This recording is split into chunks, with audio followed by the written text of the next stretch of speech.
You feel this nervousness on the phone there? Sir, I've been trying to make an urgent phone call up there. Well, I don't think it's something I want to do on an overseas phone.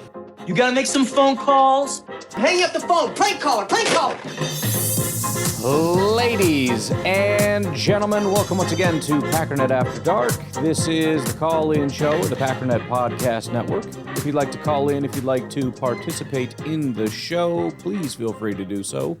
The phone number here is 608-501-0718. New callers go directly to the front of the line. Doesn't appear we have any new callers today, so let's go ahead and get started with Jared the Uber driver. Hi, this is Jared, Uber driver from Texas, and I'll be honest, I didn't get to watch most of the game. I've been That's fine. dealing with, my mom is selling her house, like the childhood house that I grew up in, and she's like giving the people the hardest time now. Quick backstory into the lore of one of the Packernet listeners here. My parents split up whenever I was like in middle school. And ever since then, my mom first became a recluse and then she became a hoarder. And then, I know about that. now I know freezes happen up north all the time, but here in Texas, right around, might have been 2020 or 2021, was a really big freeze that like shut down most of Texas. And during that freeze, her pipes burst. Well, apparently she never got those fixed because she didn't have house insurance at the time. And she had black mold everywhere. And, you know, that drives down the value of what she can get out of the deal she made with this guy who's going to try to, like, renovate or, like, repair everything and then resell it and then get part of the profit and then she gets the rest of it. So, you know, she basically made me her, like, messenger owl in between them because I literally told her, okay, yeah, now you can call him and tell him what's up. And then she was like, nah, I'm not talking to him. He's just trying to take all my money. I'm like, well, no, he's trying to make as much money for you as possible. And you're going to be difficult. I didn't tell her that, but, you know, kind of what's going down. Anyways, so I didn't get to watch most of the game. And I know we lost, and, you know, whatever. We had most of our second string, if not third string out there. Not the whole, I know not the whole second and third string or whatever, but like Clayton Tune and whatever else, definitely didn't help. And That's all you really need to know, Clayton Tune. I mean, it's hard to describe how bad of a performance that was. And so I really don't care. I do not care. I saw, like, you know, some of the defensive players from the Vikings celebrating or whatever. I'm like, oh, whoa, wow. You got a sack on the almighty Clayton Tune. You better write a tune about that. Anyways, I don't even know if we watch the highlights. Do you think I should watch the highlights? Nope. Yeah. Anyways, let's get ready for the playoffs, y'all. Come on, let's go. We're in the playoffs. We're playing the Bears. Revenge game, baby. You know, get lucky. You know, the Bears did not get lucky today, so maybe their luck streak's over. Who knows? Anyways, go Pack, go. Yeah, I mean, it's time to prove you belong. You know. Again, I am completely fine with just getting lucky all the way through this thing. Do not get me wrong. But I do think there is a need for this team to be able to step up and demonstrate you need to be there. You know, sort of like we mentioned, 3 years in a row, I think 7th seed. Pretty quick exits usually. So, you know, I don't think anyone necessarily believes you belong. I don't think most people in the fan base believe you belong. I mean, maybe as a wild card, but as far as like actual Super Bowl contenders, I don't know. So go ahead and prove us all wrong. Do what you haven't been doing all year for the most part. There's still a lot of freaking talent, man. I mean, at its best, this can be the best offense in football. That's saying a lot because there are some very good offenses, although they're fluctuating quite a bit right now. But there are some very good offenses. Still, you can be one of the best offenses in football. I need you to do that. I really do. In defense, hang on for dear life. Okay? Can you do that? Can you be just good enough to not be a liability? This is what I ask of the special teams all the time. That's kind of what I'm asking of you. If you can just not be a liability, if you can keep it to around 20 points, I will ask the offense to take care of the rest. And if you guys can do that, heck, I'm good with that. But like you said, man, we're in the playoffs. Get excited. This is Jared, the Uber driver again. What's up? I got two other random questions because we have a new sack all-time leader, Myles Garrett. Breaking news, I've just... Thanks and Gig'em. Sorry about that. I went to Texas A&M for a bit, so that's dope that he actually got the record. But, yeah, random question, though. Do you think now that he got the sack record that maybe he'll just, actually be up for a trade and actually go to a different team, He gave them a sack record. I don't know if they're going to... I doubt it because he just got paid. Also, I don't want him to go anywhere else. I mean, obviously, we're not going to get him. We just went out and spent all the money on our guy. And he's in, like, the most I don't give a crap position in the world. It can only get worse. So I really hope he stays exactly where he is. If it was Super Bowl, like he probably wants, just saying, maybe he'll be looking for another team. I doubt it to be the Packers, but, and then, crazy finish, nutty finish for the Steelers versus the Ravens. Yeah. Steelers miss an extra point. Ravens get in field goal range and then miss the field goal. What is that about? And then, final random question. Breece Hall is, their season's over, whatever. And now he'll be a free agent next year. He might probably go back to the, I don't know if he wants, but I think he wants to be on the contender. Do you think it's possible? I doubt it, 100%, not 100%, 99% doubt it, but, get a little Breece Hall action, get a little Josh Jacobs action, Jacob Jingleheimer Schmidt. His game is my game too. Sorry, that's a t-shirt I got for Christmas. Anyways, that's all the random questions I had right now. Go back, go. I don't think so. Again, we've already invested very heavily in those positions. I don't see us doing that again. We're going to be pretty limited in what we're going to be able to do as far as big splashes moving forward. I think paying our own guys is going to be about as far as we're going to get. But we'll see. Again, this is all off-season content. We're not quite there yet. We'll take a look, where we're at, and also different scenarios if this guy leaves, if this guy stays, if we pay this guy, whatever, in addition to who's going to be available. So those are all things we will eventually get to. Daniel from California. Hey, Ryan, Daniel from California. So my brother's a Rams fan, and he was complaining that about his team and their losses, and we've had it so bad, we barely lose, and now we're this, we could have went undefeated because all our losses are by 3 points or less, right? So I started breaking down our losses and kind of what happened with our season. I'm like, man. I spent not all last week, but a couple of days last week complaining about Matt LaFleur, and I'm like, you know what, dude? I'm sorry. That's my bad. But, you don't have Christian to start, okay? You lose Jaden Reed week 1, so your receivers are Romeo Dobbs, Matthew Golden, Wicks, are your main 3 guys for the first little bit of time. And Tucker Kraft, yes, Tucker Kraft's the offense. And then we lose Tucker somewhere in the middle right there. And, you go a week without having really an identity. And then we get an identity back once Christian kind of takes the fold for everything. But it kind of makes sense why the offense is sputterish, because we've kind of been mixing up our identity the entire time. The only really true thing I think we've seen is Tucker was the primary option, and then once Watson came back the second week, he's the primary option. So it makes sense. The offensive line has been inconsistent the entire year.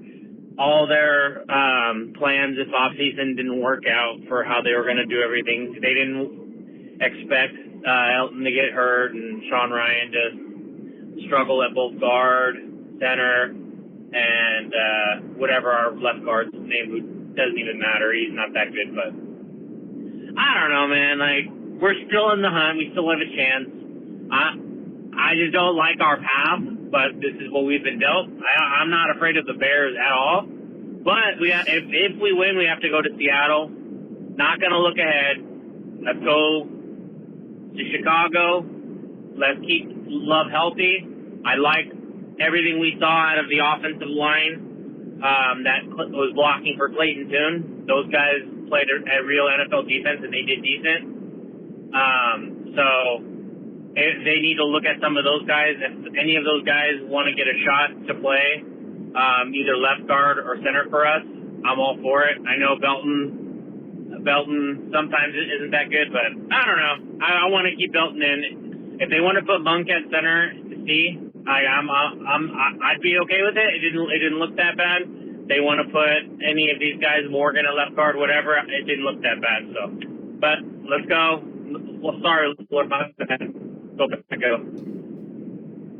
Yeah, the question of offensive line is kind of tricky, especially, for example, at left tackle. I think right guard is pretty well solidified, which I'm happy with because that's what I want in the future. And in the future, it's no question I want Morgan to be our left tackle. That's kind of been resolved. I mean, Rashid did the thing that I'm going to blank on their names now, but the guard and center we had that showed flashes of being very, very good, and then in the contract year just decided, I don't feel like being good anymore. Rashid is doing that same thing, which I'm actually happy about because a lot of times what will happen is somebody plays really, really well, they get a big paycheck, and then they fall off. If you're going to fall off, how about you do it now? How about that? So it's appreciated, but I think the question has been answered, and it really starts to make the picks themselves look a lot better. It's the exact reason why you do that. You look at it at the time and you say it's so stupid. You got a first and second round pick sitting on the bench. This is terrible. And then you get to this point, and it's like, boy, we really needed that right guard, and we really needed that left tackle, and oh, here they are just waiting for us.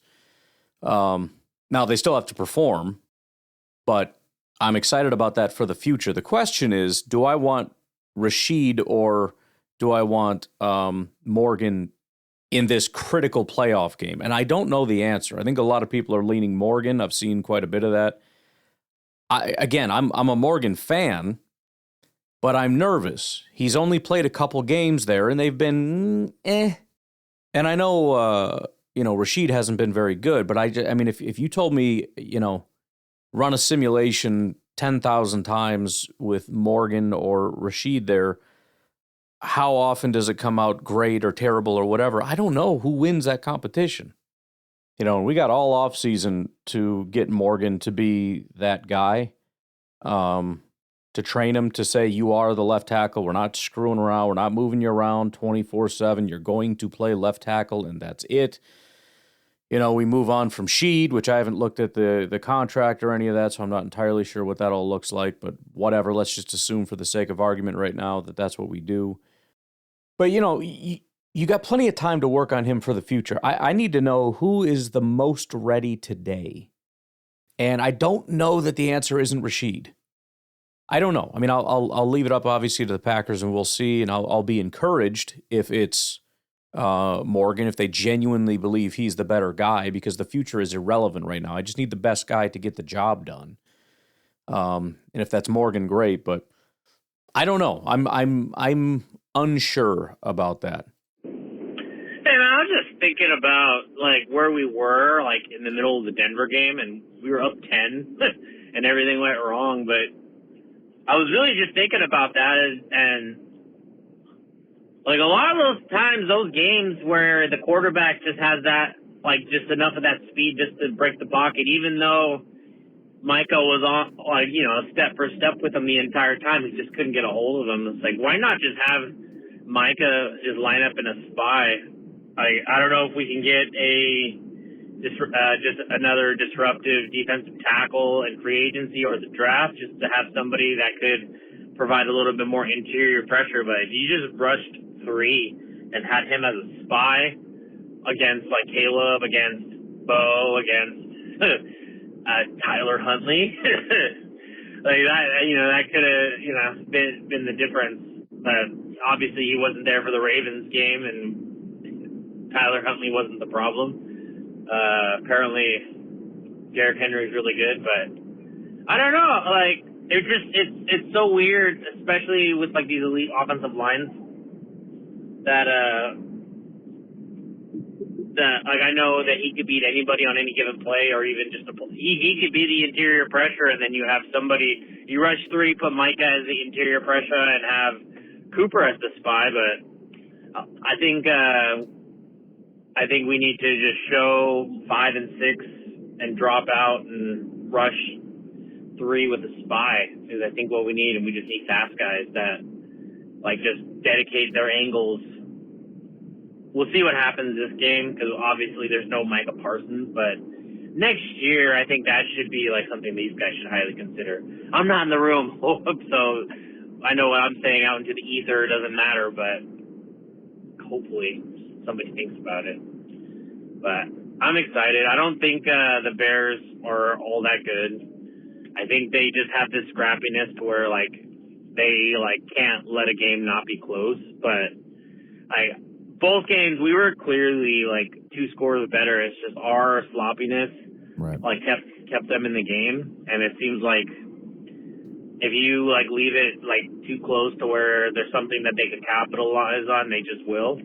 And that it's just what it is. They're a playoff team. We're a playoff team.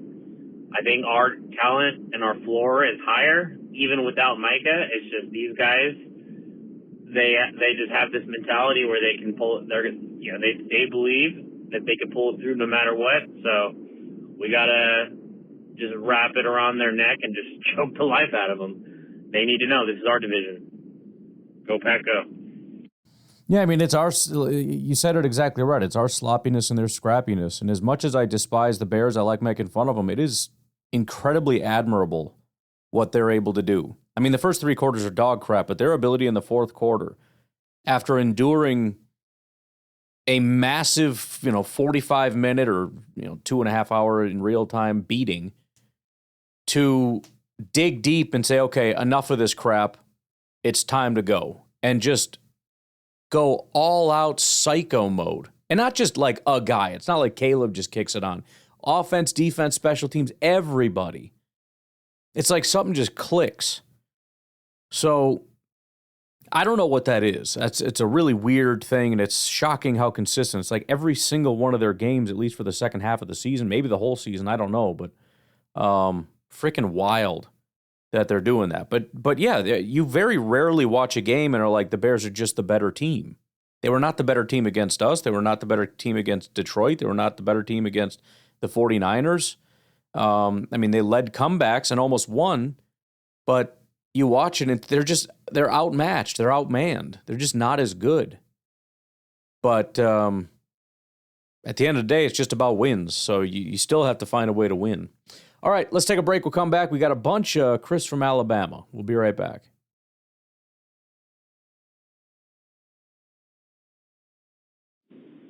Hey, what's going on, Ryan? Chris from Alabama. What's up, dude?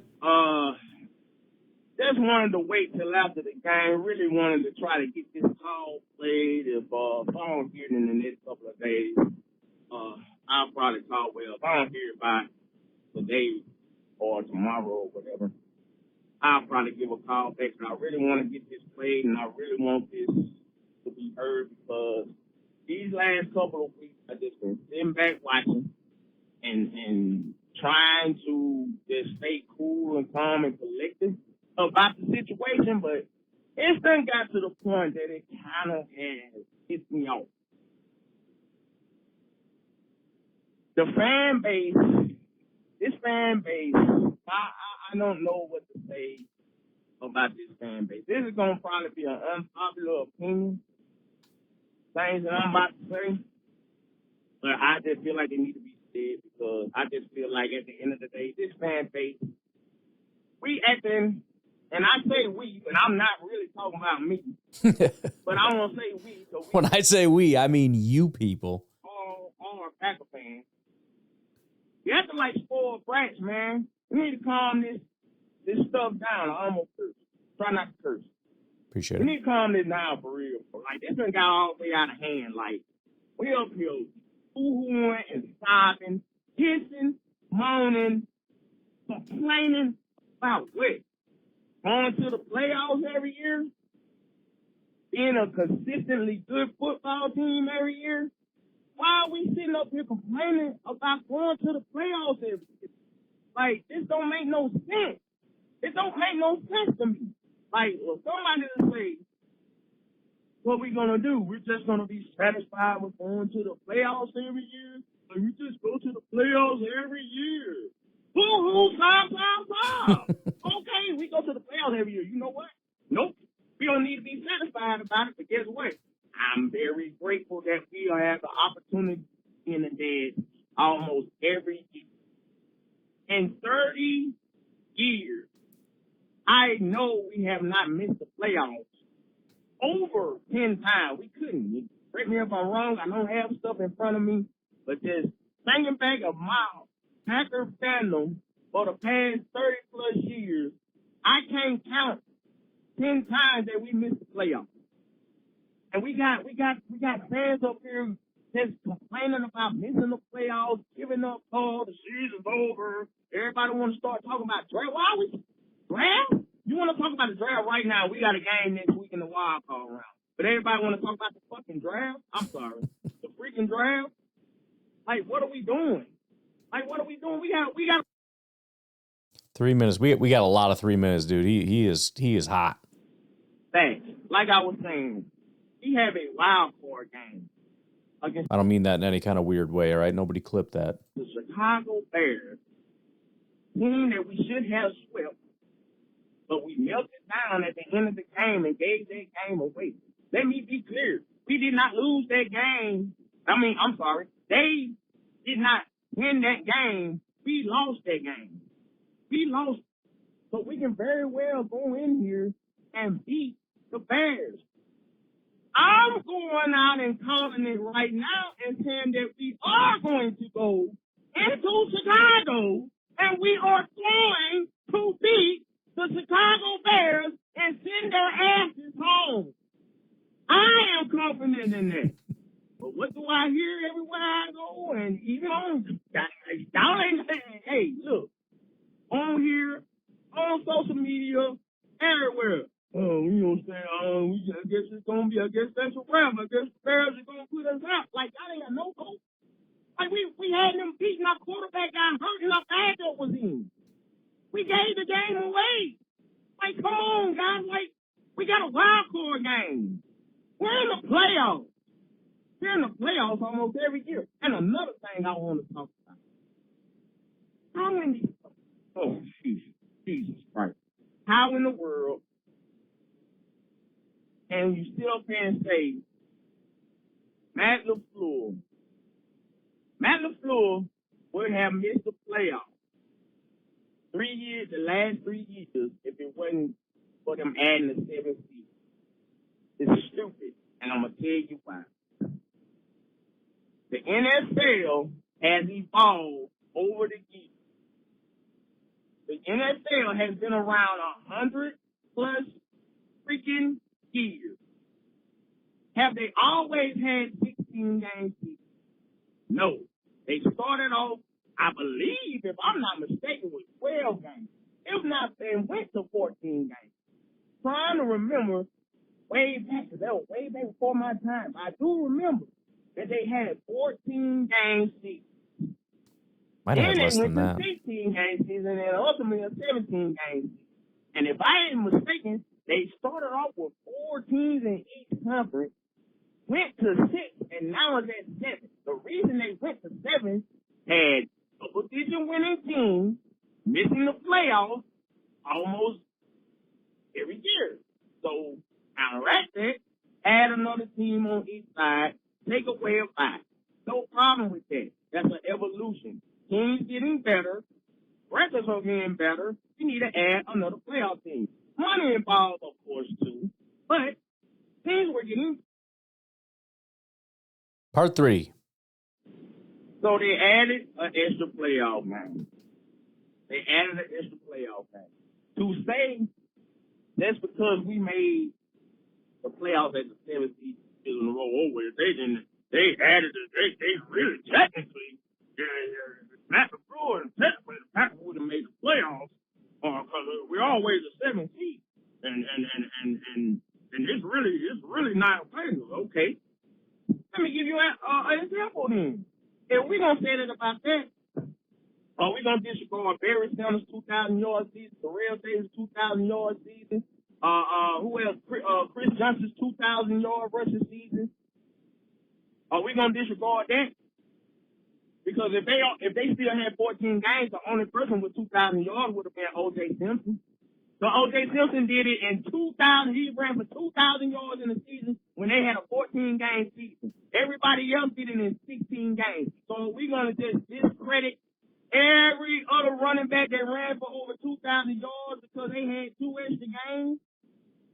Because the NFL product evolved and people wanted more, and they added more games. We're going to discredit that. And then, I mean, that's why I say it's a stupid argument. It's evolved. It's a playoff spot. He did every year. So you mean to tell me, if they didn't add the playoff spot, we would have been an 11-6 football team last year and missed the playoffs.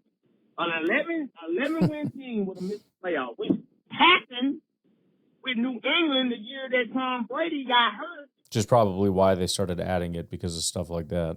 And Matt Castle and Bill Belichick led them into 11-win season, and they missed the playoffs. That was one of the reasons why they added the extra play. Let me just interject here, because you've got a lot, and I just don't want to forget some of the stuff. That is a very good point.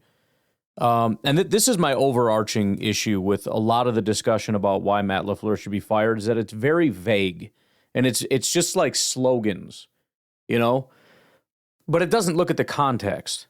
So this is a perfect example. Well, we would have missed the playoffs. I think that's some. I would lend some. I've lent some credence to that. That's a decent point. If they hadn't changed it, we would have been a team that missed 3 years in a row. Whatever.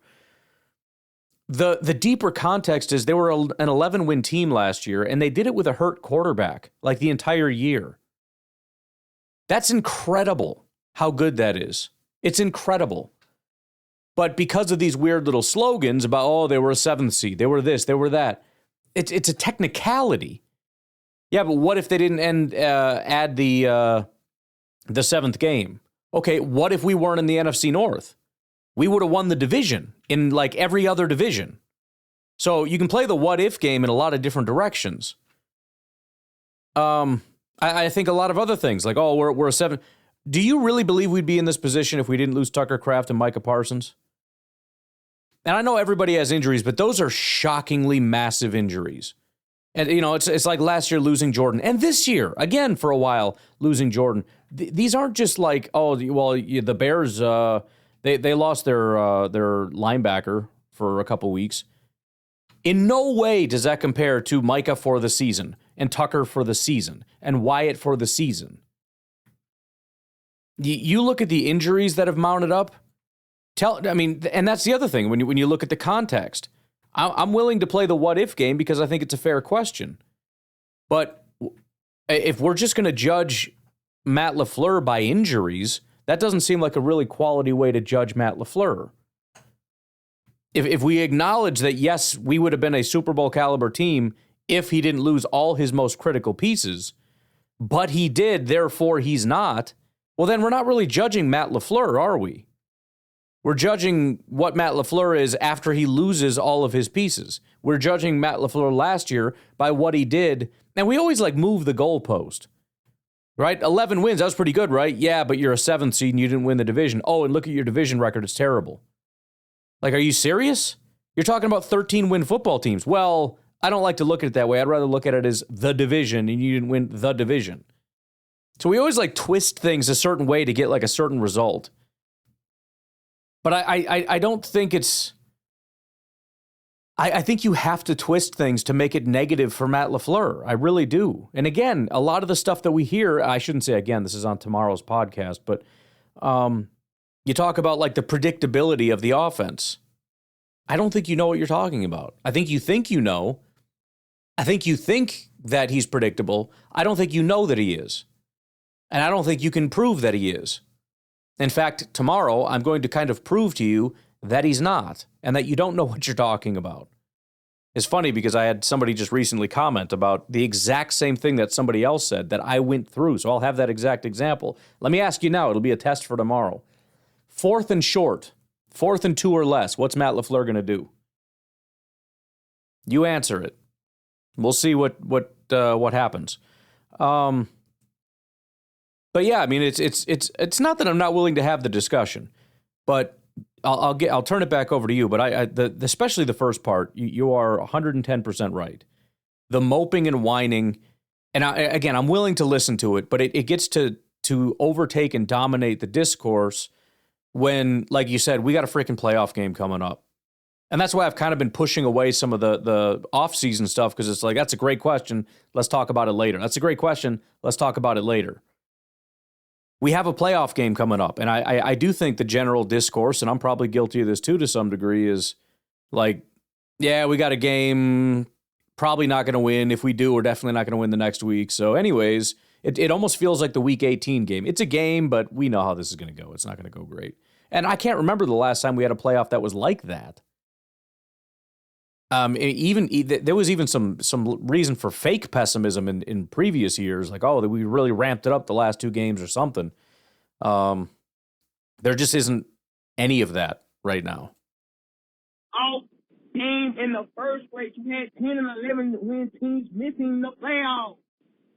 Like, bro, like, come on. Do y'all not like Matt LaFleur? Would y'all rather have fucking Aaron Glenn? Would you rather have sorry ass Matt Eberflus as the coach? Well, sorry, I keep cutting you off, but that's I keep pointing out, like, you know, it could get a lot worse. I don't think you understand that 9 out of 10 coaches, I made that number up, but you know it's true, that get hired are bad, and they're going to end up getting fired very shortly after. If you get a coach that you're locked into, and by the way, he's breaking records of wins and all this stuff, and it's so weird that people disregard that. Oh, don't tell me about wins. What? I can't use wins as what the hell else am I supposed to use if I can't use wins? It is the metric for coaches. It's like the number one metric. Oh, don't tell me about wins. Tell me about effort. Shut up. There's no effort metric, stupid, and you know that because you want to keep it subjective because you don't want to use metrics because then things get complicated and it maybe doesn't go the way that I want it to. I wanted to keep it in this weird sort of ethereal world where there's no hard truth. It's just subjective feelings because then I can be 100% correct about everything. Would you rather have some terrible ass coach and have some terrible ass team? Would you rather be a Jets fan? When the last time the Jets made the playoffs? Had a lot of coaches. Rich Ryan. How long Rich Ryan been gone? Over 10 years, if not this team. Look at the Browns. They made the playoffs maybe 5 times since 1999. Arizona Cardinals. I'm kidding. You want to be an Arizona Cardinals fan? He ain't seen success in Kurt Warner in the last 3 years, for real. He had a couple of playoff appearances with Kyler Murray, but he ain't really do crap. You want to be a Saints fan? He ain't did nothing since Drew Brees. My whole family Saints fans. They are miserable. They are miserable. It doesn't make any sense. Part 4. I'm sorry for the back-to-back call, but I gotta get this Get off it my out. chest. I gotta get this off my chest. I just been sitting back listening. It's just aggravating me because I am very grateful for being a fan of a team that can consistently put a good product on the field. Three quarterbacks in 30 years. 3 quarterbacks in 30 years. And you got teams that have had 30 quarterbacks in 30 years. 50 quarterbacks. Cleveland Browns had 75 quarterbacks, and they still seem like they can't get it right. Although I think Shadur Sanders with the right coaching staff and the right tools. See if he gets his dad in there. I don't think it'll happen, but I've said it before, man. I think that would be fun. I'd watch the hell out of that. Do something with that team, but they got to get somebody that can beat it. But that's not even what I'm talking about. I'm talking about the inconsistencies of a lot of teams, the ineptitude of the New York Jets, the Cleveland Browns, and teams alike that they can barely put a competent product on the field to compete. And we up here complaining like we the worst team in the league. Let me say the exact same thing I said in a very different way. Do you believe next year, if we can be healthy, with all, let's say, our key core, now I'm not talking about no injuries, but I'm talking about season-ending injuries to critical infrastructure. Quarterback, let's say Watson, Tucker, I won't even say Reed, although that's very borderline. Let's say Zach Tom. I won't even say Jacobs, even though, obviously that's big. I'll say Wyatt, because we need that interior guy. Micah. That's almost it. Maybe McKinney, but let's leave it at that. Those guys are not out for the season. They play, and they're going to be in the postseason. Do you believe we can win a Super Bowl with that? Because I do. And I think if the answer is yes, then we shouldn't be asking the question about Matt LaFleur. I know a lot of people say no. I know that for a fact, because there's a feeling of there's just some weird curse with Matt LaFleur that just won't allow him. But again, I think we're not looking at the circumstances. I don't think we're looking at the situation. But whatever. Again, he doesn't show up or whatever. It's okay. Well, neither does anybody else that doesn't win the Super Bowl. Neither do the 49ers. Should Shanahan be fired? Neither do the Baltimore Ravens. Neither do the Buffalo Bills. None of these teams apparently show up in the postseason. But I think that's kind of fake. I think it's just hard to win Super Bowls. I think very few teams do, especially when one team has essentially been dominating. Over the last 10, 12 years, there's been 2 or 3 Super Bowls that haven't been 1 or 2 or 3 teams. The Patriots, the Chiefs, and I think the Eagles have now won 2.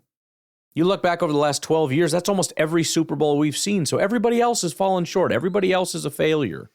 Do I think Shanahan should be fired? Of course not. I think he's a brilliant coach. Do I think the Vikings coach should be fired? No, I think he's done a great job. Do I think the Lions coach should be fired? No, I think he's doing a great job. He probably needs to find a new offensive coordinator, which they just fired their offensive coordinator. But I think he's a great coach. Yeah, but they fell short. They got freaking decimated by injuries, and then next year their team fell apart and they didn't have the right offensive coordinator. Whatever, you got to figure some stuff out. They're going to be okay. The Vikings can do it with the coach that they have. They need to get a better quarterback. They got to figure some stuff out. They got to get some new pieces, but they're fine. Can the Bills win with what they have? Of course they can. They can dominate. It's just a matter of can they string together enough games against the best teams in football to be able to pull off a Super Bowl. And the answer is yes. Given enough iterations, given enough opportunities, eventually they would win a Super Bowl. But you only get one chance a year. It's very, very difficult to be that one team standing. Now, again, I'm always open, but you got to start providing me with something, because I don't have any reason to believe. I get that people say, I don't believe that he can do it. Well, I understand you don't believe it, but I don't know why you don't believe it, other than it just hasn't happened yet. And that's not a good enough reason. Y'all want to sit up here and bitch and moan about making the playoffs, and y'all ain't got no faith in your team? That's y'all. They're like you say, I understand how you want to play.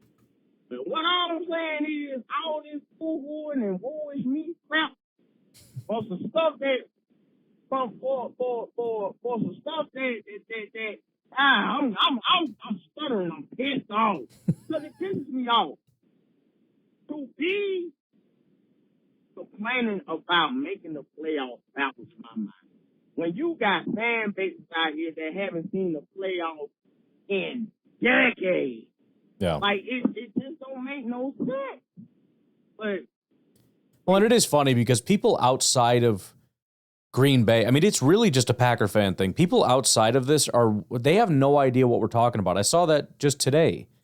When somebody was talking about, oh geez, my phone just fell.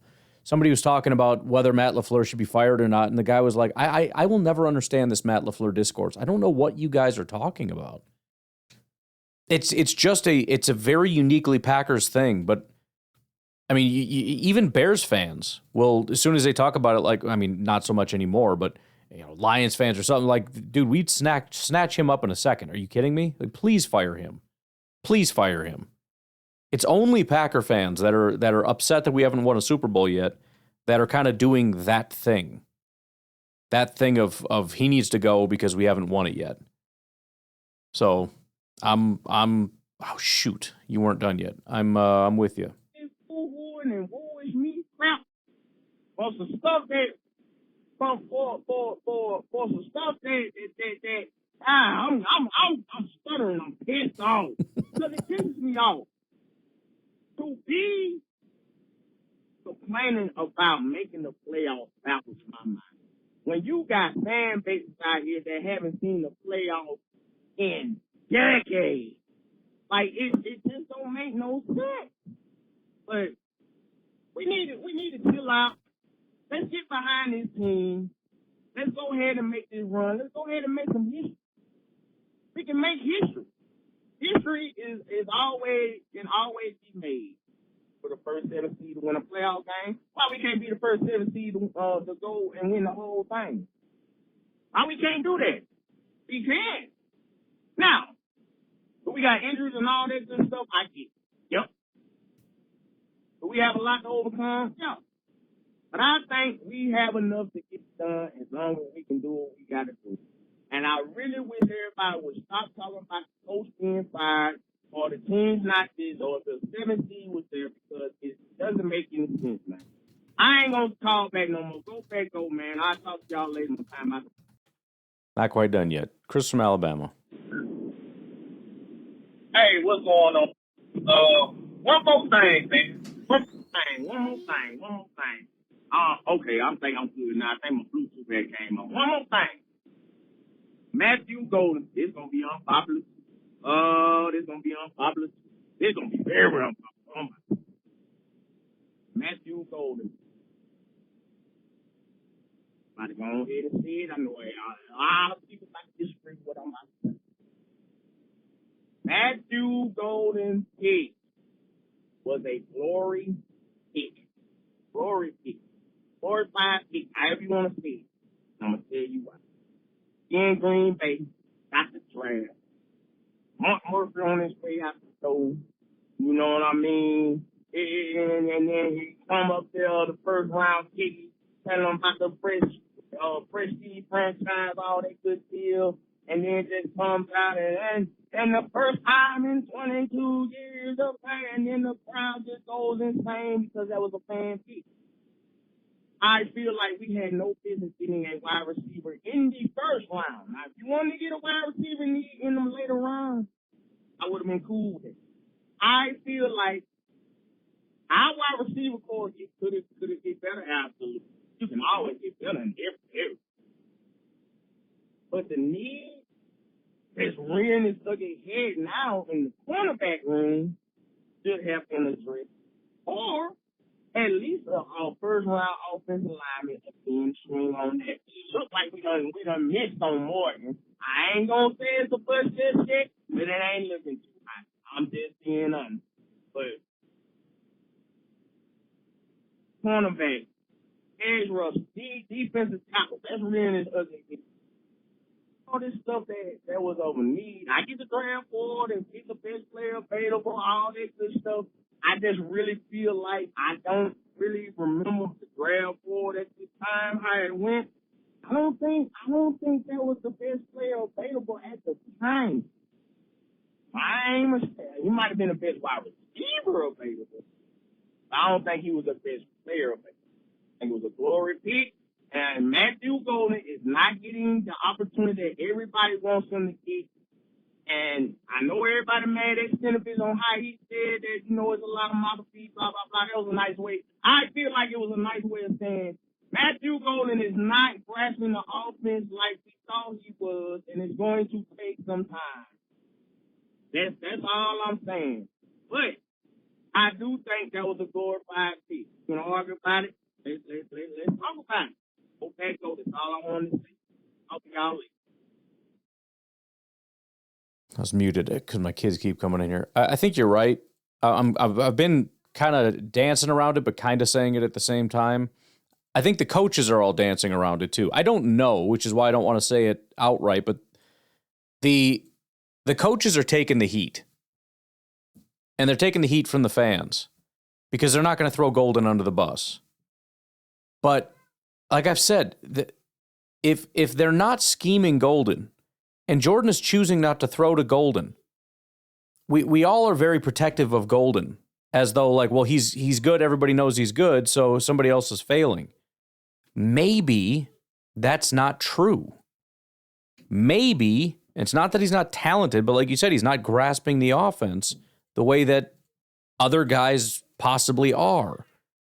And so, yeah, Dobbs is going to be a higher priority target. And Watson is going to be a higher priority target. And Reed is going to be a higher priority target. And Golden will be out there gaining experience in hopes that by next year he'll be a little bit more up to speed because, again, I think it's true that he is extremely talented. I think it's true that he's more talented than some of the guys that are getting snaps in front of him. But being more talented doesn't necessarily mean the best option at wide receiver. If you don't exactly know what you're doing, if you're not exactly doing it, because there's so much nuance to it. We hear about this when you start talking about like high-level guys like Devontae or whatever, things that they're able to do, understanding not just your route, but understanding the concept, understanding based on their defense how to change your route. When the play breaks down, what do you do with Jordan? Or, you know, all these different nuanced things that take time. I think the fans are right in their assessment, but I think they're wrong in the why. And it always comes back to a lazy assumption because they're stupid, right? That's how you know we don't have the right answer. When it comes back to because they're stupid.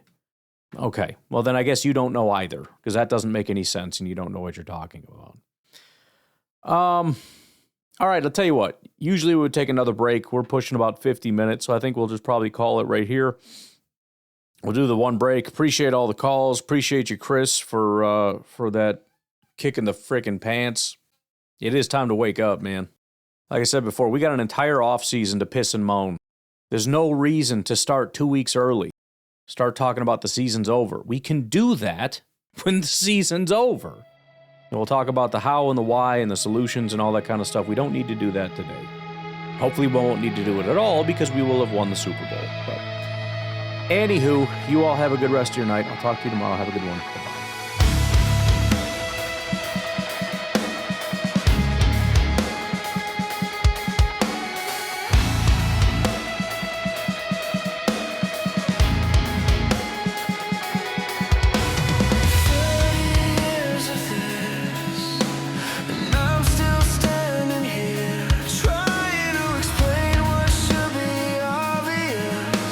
Drowning in a glass of water.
Like 30 years of greatness is your birthright.